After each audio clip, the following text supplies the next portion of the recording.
قیرینا زاروکان ایشا دل دایک و باوانه. هر وها به ناشواتا لاشان لهر چار هاور لعموده بلاو بو. تراجیدیا سینما شهرزاد هر سال به همان دیروکا 13 ماه یازدان سال 1960 ده خودمجی گل کرد ببویرکی به ایش دوباره دیکه.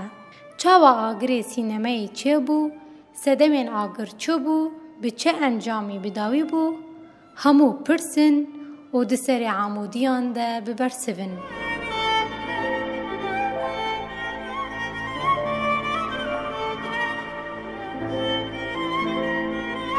ما ملك كدري دزاني وميوانك ورا وصا بدزي بكبا ايوانا سينما رشو تاري ما ملك كدري دزاني هاده گوتن و چاقه کوریوبر پولیسا نافچه عموده بریار دابو که همو شاگردین دبستانان با آوائی که اجبار بچن سینمایه و فیلم وحش في منتصف الليل تماشا بكن. پشتی که بتباهی ریوبر دبستان رجوی آبو اف بریار و چاقه قاشوشبوی پشتگیری شورش جزائری ده سال 1954 ده حتانی سال 1962 لدیجی فرانسای لداد کتبو در کت پیش.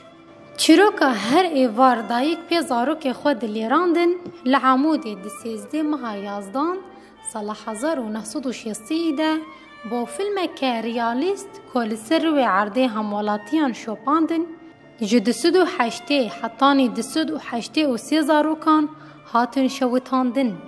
لگوری شاهدن و چاقه که سینما تنه 200 زاروک دکاری بو هر جاره بحوانده.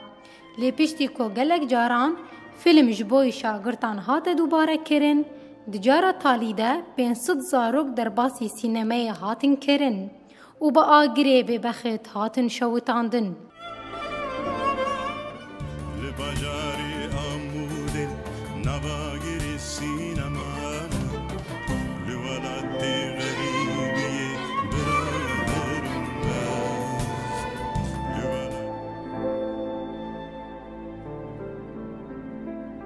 هری داوی وقتی که بحثا سینمای شوتی یا عموده تکرن هلبت بمندداری گیان شهید محمد سعید آغای دقوری و گوتناوی تب زاروکی منن دو وقتا که خبر شواتا لاشن زاروکین عموده ده آگره سینمای ده شوتی بهیست قط نایش بیر کرن هجای ببیر خستینه یا که حتانها تو سازیم فرمیین حکومت سوریه تو ایجاز و زلال کرن ده درباره مجاره ده در نخستیه.